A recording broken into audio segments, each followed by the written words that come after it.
Farrell.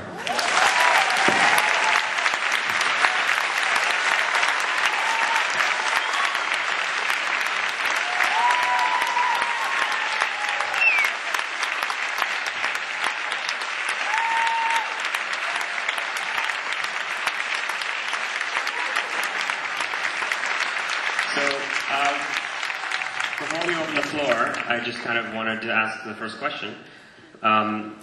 The film is such an interesting mix of kind of a realistic look at an Irish coastal town, and at the same time this Irish mythology. Could you maybe speak a little bit about how you came upon this idea and evolved this idea and why you did it? The mythology, just made it all up, basically. I don't know these Selkie legends, do you, Colin? No. The challenge was to make a movie that acted like a fable or a fantasy, but with no effects. Do you understand what I mean? So I had this wonderful cameraman, Chris Doyle, and every time he makes a film, he kind of reinvents photography for the purpose of that specific movie. I mean, he's done a lot of Wong Kar-wai's work, but this looks nothing like Wong Kar-wai's work. It looks something different, doesn't it? So but that was the challenge we set ourselves, and I think it was helped by the fact that the film was written for specific locations and specific places, like that little bay and the town and the island and stuff like that. Yeah. And so was Chris involved in kind of the conception of this? Oh, no, not in the choice of... No. I wrote the script around places that I knew existed. Do you understand? And they had a certain magic to them, so I think that helped. I'm going to open the floor. Please keep your questions clear and succinct so we can get as many as possible. Neil, where did you find the actress? The actress, Alicia. There's a film called... I needed somebody from Eastern Europe, and I saw as many people as I could from Eastern Europe, and I met Alicia.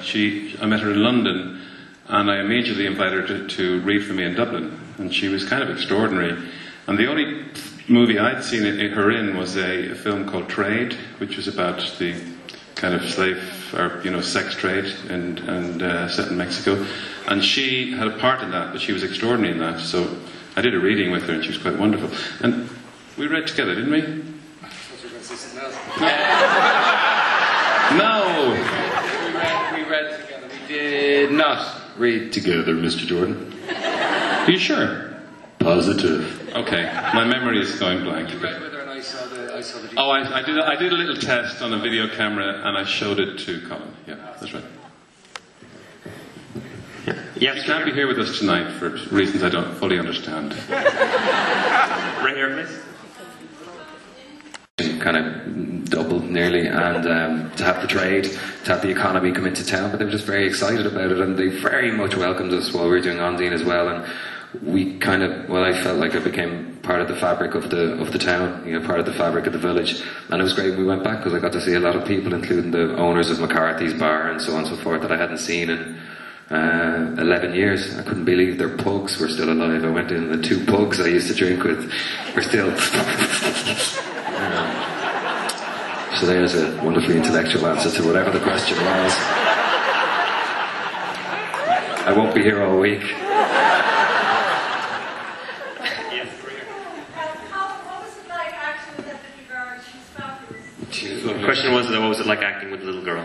Oh, she was gorgeous. She was as funny to act with and as smart and as quick-witted and as found it as easy to put me down or find kinks in my use of the English language as much as she does Syracuse in the film. She was gorgeous. She was gorgeous, and she'd never acted before, and so she was just beautifully honest and apparently lacking in ambition, Regarding this, I don't know, that may have changed. Maybe she's having a meeting with her agent right now. But was just there because she came upon it. She ended up in a room with Neil, and Neil really wanted her to be part of it because she was so spectacular. And her parents were wonderful as well. They were around, and they were really decent, and they were really protective. Because it's a dodgy enough place for an adult, a film set.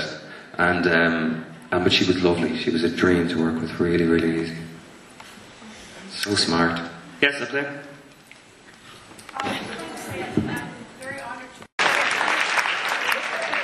If you didn't hear that, she says Colin touched her. It was dark and I only meant to brush by you. I was in a rush to the toilet. These things get magnified in the press, Yes, sir, we're there.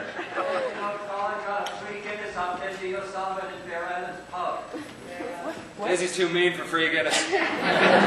Slops. No, I'm joking. Don't know. Don't think so. No. There was a time. Huh? I thought you might have been the first.